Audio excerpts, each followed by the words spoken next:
Hello, I'm Chuck Phillip, and welcome to another edition of Southern Home Talk and a follow-up series to the old WUNI Bird station. This has been burning on me for quite some time. I've been wanting to go out on this walkway and check out the old transmitters that's out there. But it took me a while to gain the courage to go out there and do this. One thing was that I had to wait till the weather got cool enough to do it because there's water moccasins all over this place and alligators. It's pretty treacherous. And on top of that, this walkway is not in the best condition either. In fact, most of the boards on this walkway are rotted.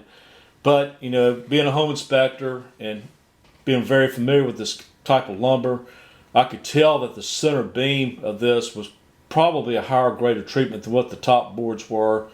And so I just made my way out real slow across this thing, walking the center beam, and I made it back. So I wouldn't be doing this video if I didn't. But the thing is, I mean, I still kind of wonder if I should have done this, because if I'd have fell off this thing, more than likely I'd have been stuck in some quicksand or mud. And even though it's cool, you know, there's still snakes can get out in the sun on top of these weeds and stuff, and alligators, they may have their nest out here too. That's the last thing I want to do is piss off mama alligator. But anyway, I'm going to get off of that and keep rolling on down this walkway. This thing's actually far longer than I thought it was. I mean, this thing goes way the heck out there. And in fact, the guys that built this thing actually looked like they poured a little bit of concrete there so they could write their names. They were proud of this project, and they should be, because they did a really good job doing this. This thing's held up pretty good. It's not their fault that the board's rotted at the top, because, you know, just so you know, deck boards are usually not treated to the same level as dimensional lumber, and especially not the post. And so, you know, if water gets on top of this or weeds or whatever, it can rot your lumber really quick. So anyway, you know, there's two towers out here, and that's, from what I understand, that's not too uncommon that some of these stations use multiple towers are in a cluster, and from, I believe, one actually operates at a lower wattage than the other. Now, when I looked this up online, this station produced around 5,000 watts of broadcast power, but it possibly could have put out a heck of a lot more than that back when the WUNI Bird had it, starting back in '63. And so this station has a long history, but basically the history of radio in Mobile goes back to the 1930s, 1930 in particular. The first radio station was WODX, and it broadcast from the Battle House in downtown starting in February of 1930. And it was owned by W. Pape, like that's a Greek name, or Pepe, broadcast company. The station changed its call sign to WALA in 1933.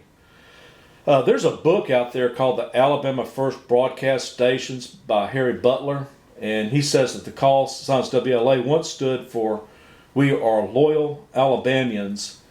And so I did a Google search on WLA, and one of the definitions came up, WLA, or voila, means nothing. So I guess that's a good way of putting that with the call letters with this. Now, in January 1953, it saw the launch of the co-owned NBC affiliated television station, WALA TV. That's Channel 10. And it started the new era for the AM radio station as well. A shift by the Pape family in January of '56 saw WLA transferred to a new company called Pape Television Company. So that'd be PTC. In '63, that's the ownership of the radio and the television station was split. The AM station's call sign was changed to WUNI, and the call sign was intended to sound out the phrase UNI. The rechristened radio station was acquired by the new company and called WUNI Inc. And it's December of '64. It was this ownership change that the WUNI Bird, as we know it, became the first full-time country music radio station in Mobile.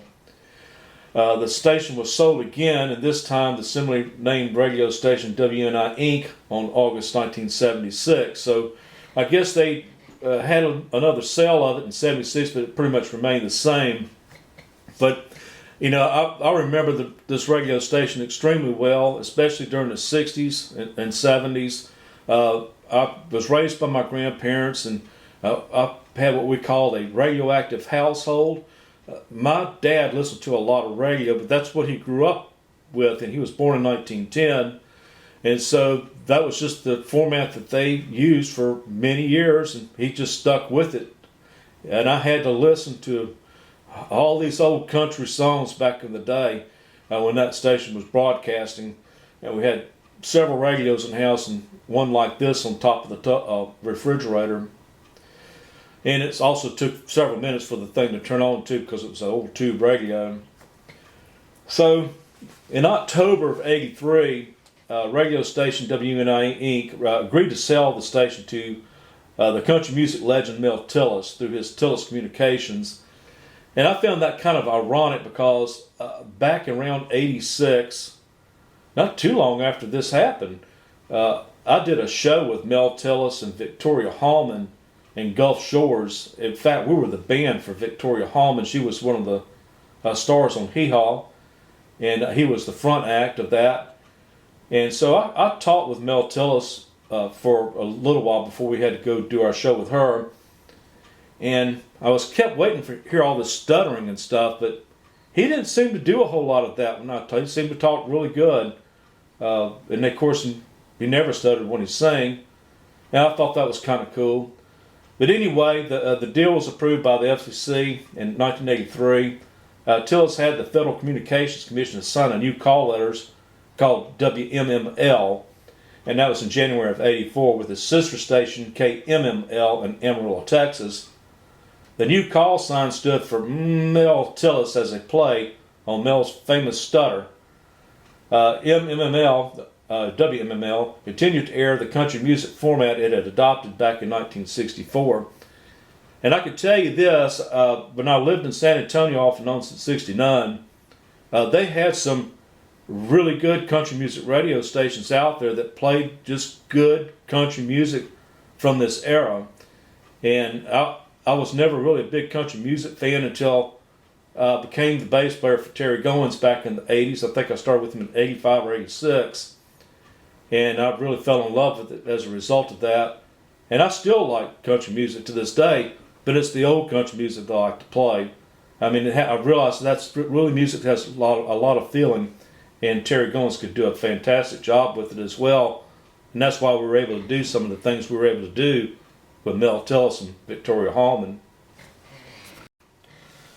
Anyway, old Mel, he got out of the radio business in '85, and so that was shortly, after I played with him, or shortly before that I played with him in Gulf Shores. And WMML was sold to Bridgeway Communications Inc., and that was owned by St. Louis Media Hall of Fame inductee Doug Eason. Bridgeway changed the format to urban-oriented rap music, which did well in the ratings, but proved a tough sell to area advertisers. In December '89, station owner Bridgeway Communications Inc. He faced financial difficulties, and the license for this station was involuntary transfer to Bridgeway Communications, debtor in possession. So the transfer was approved by the FCC in December of '89, and then in January of '90, Bridgeway Communications Inc., debtor in possession there again, gained approval to sell the station to Lonnie M. Tillis. The deal was approved by the FCC on April of 1990, and the transaction was consummated in May of the 30th, 1990. So apparently, the Tillis deal went back and forth. It looks like he got it back again, or one of his heirs did. In March of '91, Lonnie M. Tillis made a deal to sell WMML to Albert L. Crane. The deal was approved by the FCC on April 26th of '91, and the transaction was consummated in June of '91. The new owner had the FCC change the station's legal call sign to WLVV on June of 1991.